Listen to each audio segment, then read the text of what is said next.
へ曲がります。消防です。火事ですか？救急車両要請ですか？トヨタ自動車が開発した選択した車両のドライブレコーダーの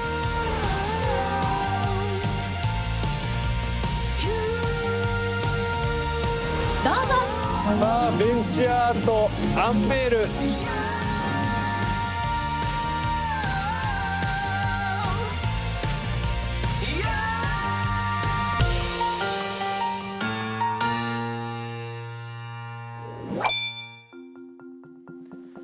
トヨタイムズの富川裕太です。今回は2本立てでお伝えいたします。今月国内ラリー大会の最高峰全日本ラリーが行われまして、多くのファンが訪れました。その舞台となった愛知県蒲郡市の海岸にトヨタにまつわるとあるアート作品が誕生しました。その名も見果てぬ夢です。愛知県の蒲郡市に来ています。これからこちらでベンチアートの除幕式が行われます。今皆さんカバーを押さえてますね。ちょっと面白い形をしてそうですよね。実はこのベンチアートはトヨタとゆかりがあるということで、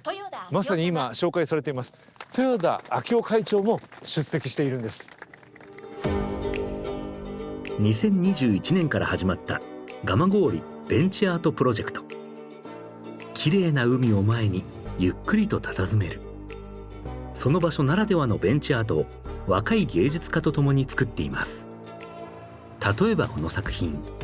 島全体が天然記念物である竹島の田をモチーフにした作品です。文字の中に身を置いてふと文字について考える、そんなコンセプトが込められています。そしてこの日お披露目されたのが、さあベンチアートアンペール姿を現しました。面白い形ですね。丸い形でかけてる、未来を見据えてるような感じですかね。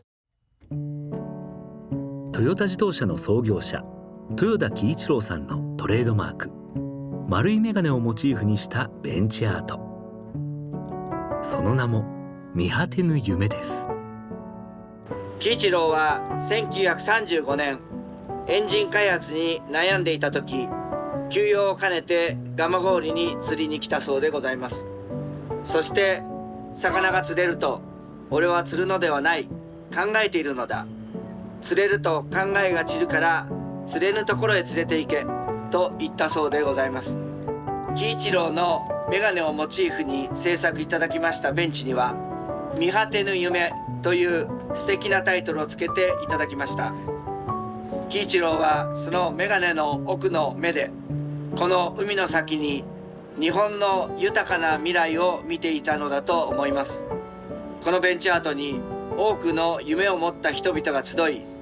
未来を作る活力になることを切に願っております。常々祖父である喜一郎さんのことを唯一褒められたい人と語ってきた章男さん。ベンチに腰掛け、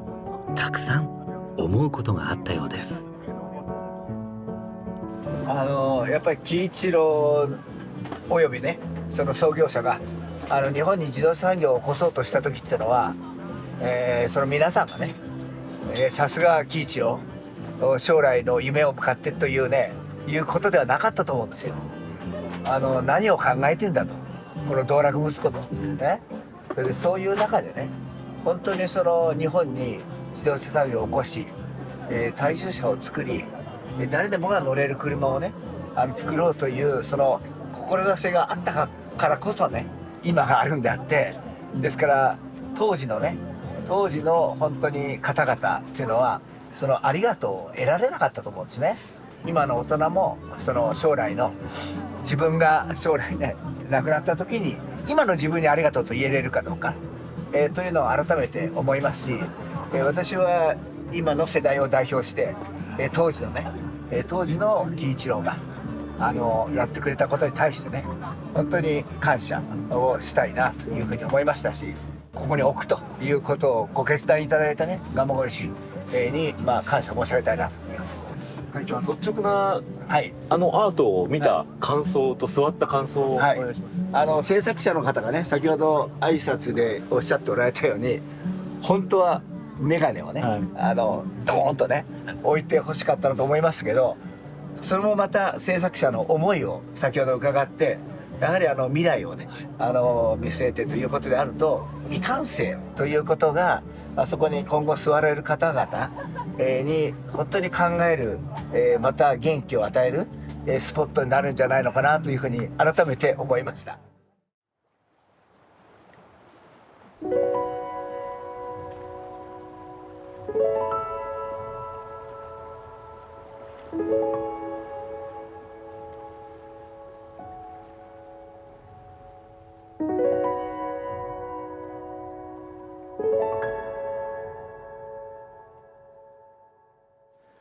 続いてはその喜一郎さんのトヨタ創業当時のある行動を引用して明夫さんが思いを語ったことがあります。こちらです。豊田喜一郎たちが最初に販売したトラックは残念ながらすぐに故障する車でした。あまりの故障の多さにお客様はお怒りになり、そのために喜一郎をはじめとするエンジニアたちは飛んでいって対応を続けたと言います。車によって命を落とす方がいる、悲しい思いをされる方がいる。これは創業当時も今も変わりません。私たちはその事実から決して目をそらすことなく車を作り、新しい技術を世に送り出します。この明夫さんの思いは現場でも生かされています。交通事故死傷者ゼロを目指してトヨタは堺市とともに新たな挑戦を始めています。ドライブレコーダーを使った新しい取り組みとは。大阪堺市、市内には世界遺産にも登録されたモズ古墳群があります。44基ある古墳の中でも仁徳天皇陵古墳は世界最大級と言われ貴重な遺産の一つです。そんな世界が注目するこの古墳の町である一大プロジェクトが始まりました。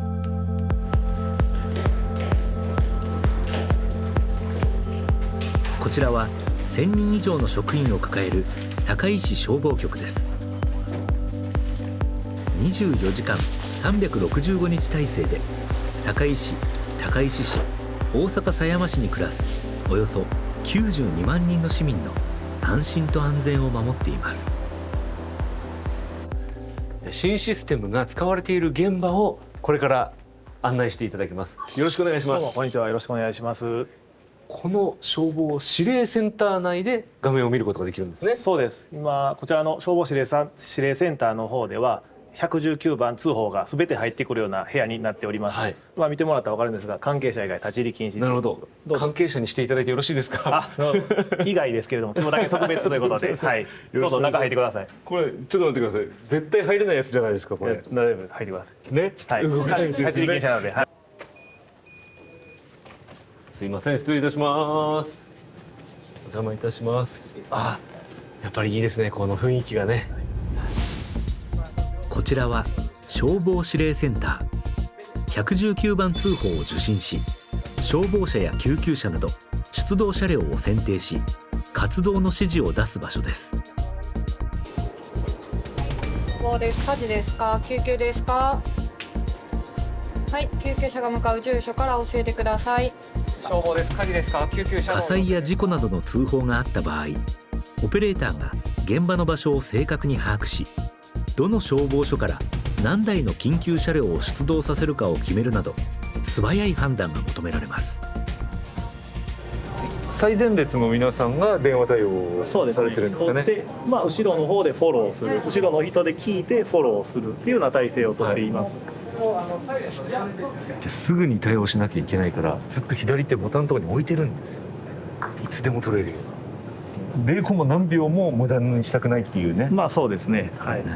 火災だったら、映像とかで見たことはあるかもしれませんけれども、3分で火が大きくなって5分でもう炎上いうような状況ですんで、いち早い対応が必要です。でまた救急案件でしたら、いわゆるその救命救急とか心肺停止の方っていうのはもうカーラーの救命曲線っていうので10分になるともう救命率がぐんと下がってしまいます。なのでその中でも1分1秒っていうのはすごい大事になってきます。堺市消防局にかかってくる119番通報は2022年に年間で10万件を突破、平均で1日に300件弱の通報があったことになります。そして隊員が実際に出動した回数は多い日で250件以上に上りました。これは全国でも非常に高い水準です。消防です。火事ですか？救急車の要請ですか？救急車です。はい、向けますんで住所から教えてください。の駐車場にいても入ります。火事や事故の現場から次々に入ってくる119番通報。オペレーターは通報で得た情報から現場の正確な位置を特定し、瞬時に指令を出さなければなりません。しかし僕らのやっぱ難しいところって直接現場が見えないっていうところなので、ずっとやっぱりそれは大きな事故とかあった時に実際こうでしたよって現場に行ってくださったから聞くんですけど、通報と違ってたりするねっていう話があって、ずっとやっぱり課題にはなるので、300件の件数を日々受けている中で、それぞれ火災、救急、救助それぞれの事案はこの1本の電話から始まると言っても過言でないと私は思ってるんですね。その1本の電話はいろんな電話あるんですけども、ほぼ一般市民の方からの電話でありましてね、それぞれの電話は非日常を目の前にして慌てているであったり動揺しているであったり落ち着いていない、冷静でないような状況での通報になるんです。オペレーターはもうこれだけを頼りに仕事をしている中で、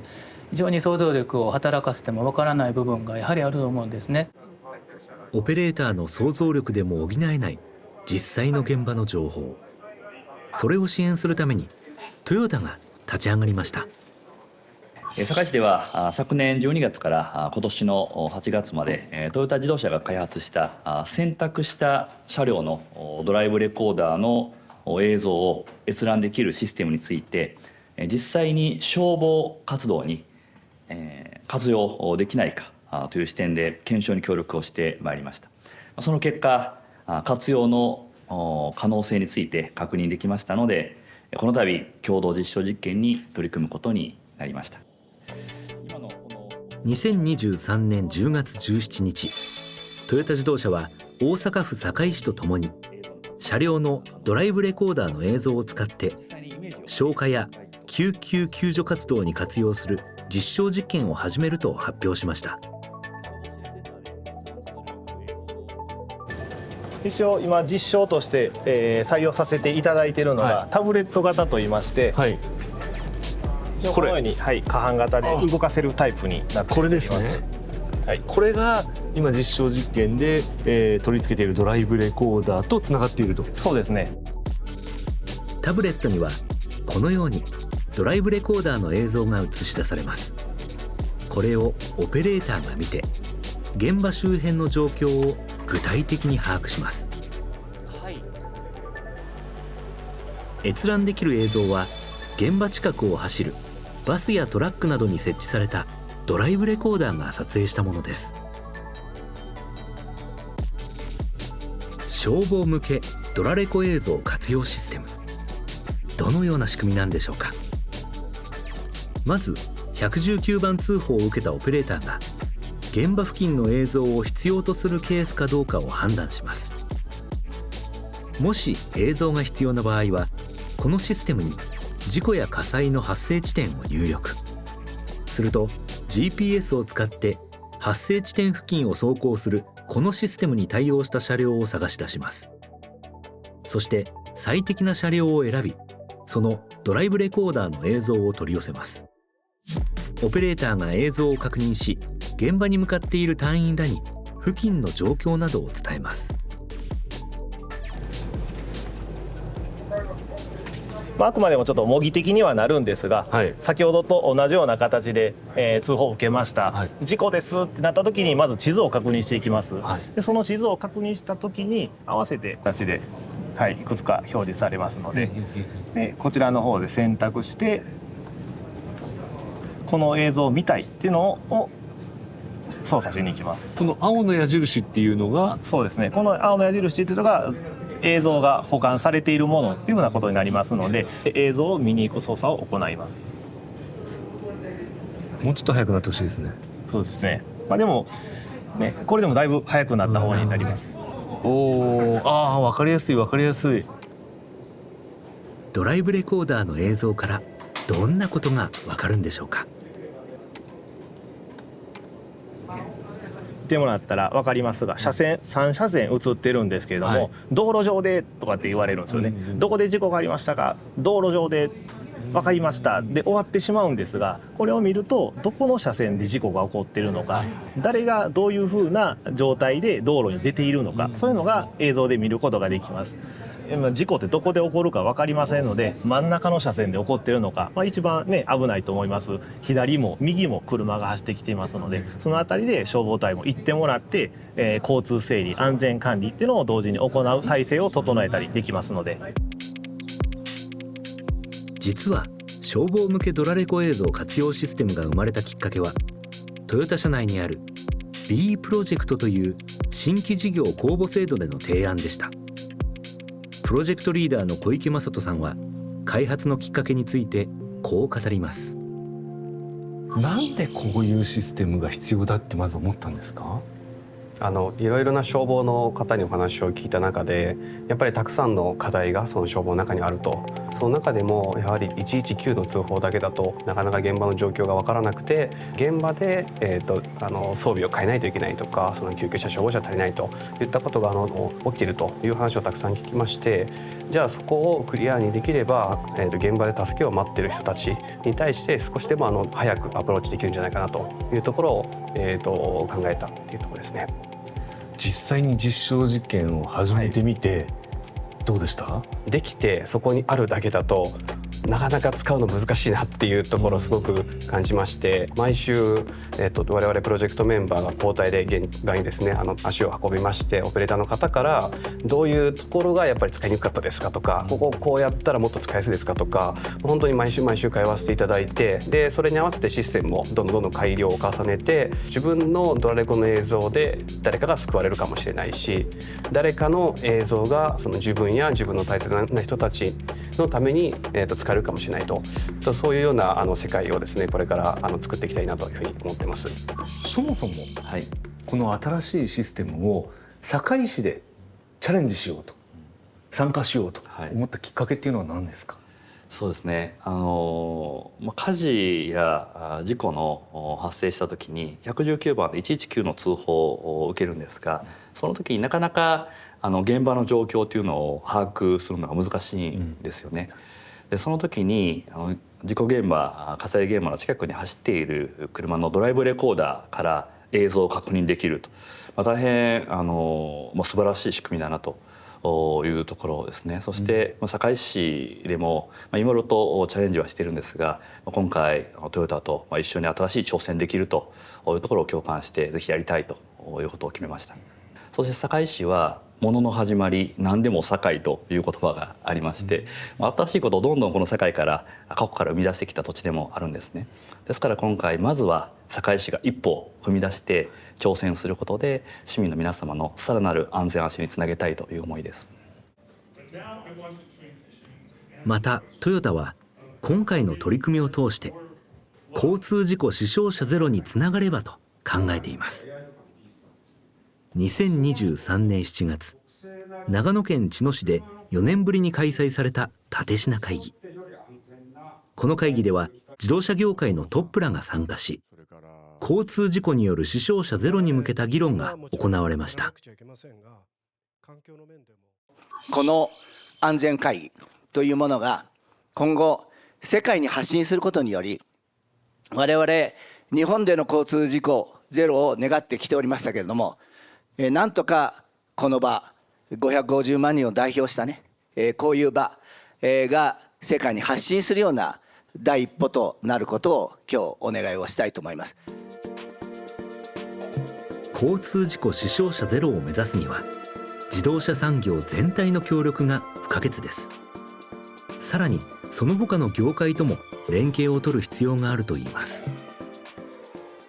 車を見てみるとどんどん事故が起きない車が作られていますけれども、事故が起きた後っていうのは意外と盲点だったりしますよね。そうですね。やはりその自動車と歩行者と社会システムがうまく連携をして、それで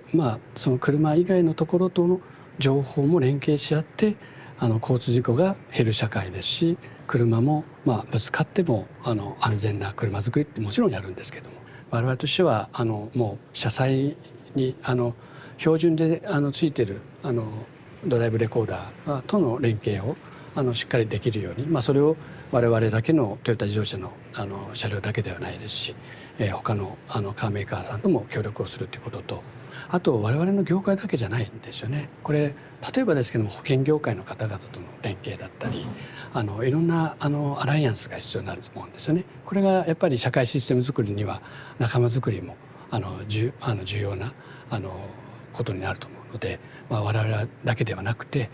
自動車業界、550万人の方々皆さんと一緒に、こういった社会システムを作るっていうことをやっていきたいなと思うんですよね。こちらのドライブレコーダーはオペレーターの目の代わりとなれるのか、これからですね、消防局の訓練にお邪魔して検証します。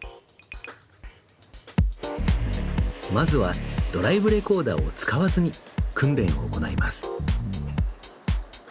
堺消防119、火事ですか、救急ですか。救急です。こちらで何がありましたか。交通事故です。はい、何と何の事故。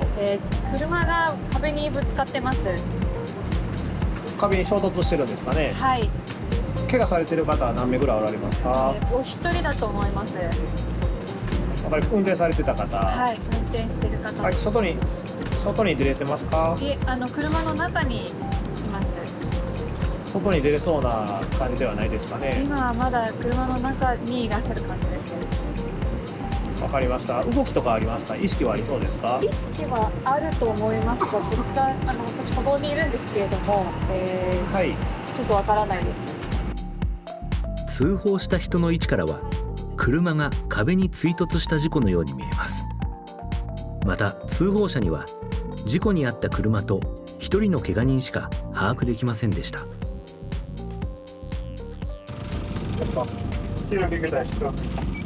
いよいよ出動です。情報共有を行う。サイレンを鳴らしながらスタートしました。本件事案については普通乗用車1台の単独事故、傷病者については1名、事故関係者からの通報、その他詳細不明。現場到着したら浅川市長は燃料漏洩の確認を含めた車両の停車措置。了解。金見司令補は私と一緒に傷病者数の把握、トリアージを実施。以上。了解。了解。ところが救急車が事故現場に到着すると、車両下に傷病者もう1名あり。今気づきましたね。お願いします。今車両の下にもう一人いることに気づきました。車を通り過ぎてから気づきました。通報では1人しか、怪我をしていないという情報だったんですけれども、通り過ぎた時に下敷きになっている人を確認しました。今その救助が始まっています。現場に到着してから新たな怪我人を発見。この時に救助の必要があると判断し、救助隊を追加出動しても遅い場合もあるといいます。それでは現場付近を走る車のドライブレコーダーの映像を確認できていたら対応はどう変わったんでしょうか。ドライブレコーダーの映像を活用した訓練を行い、その効果を検証します。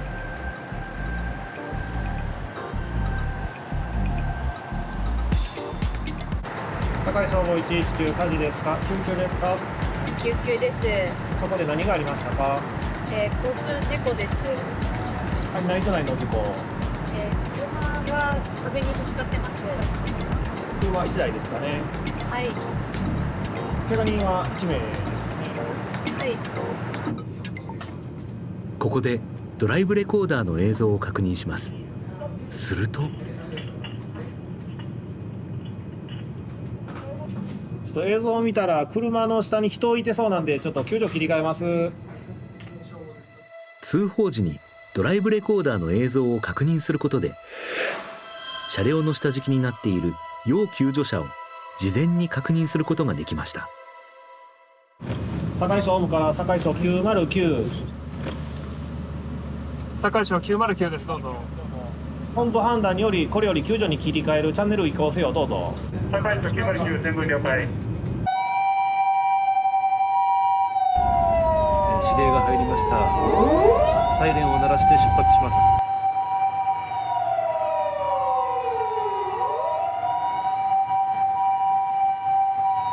救急車と一緒に出動することができました。さあ到着しました。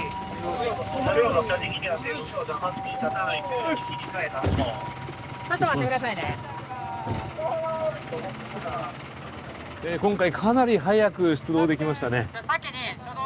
出たらすぐにですね、救急車のすぐ後ろについて現場に駆けつけることができまして、新システムなしの最初の訓練では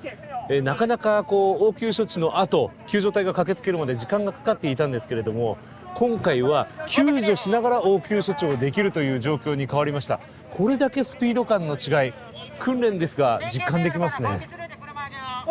なん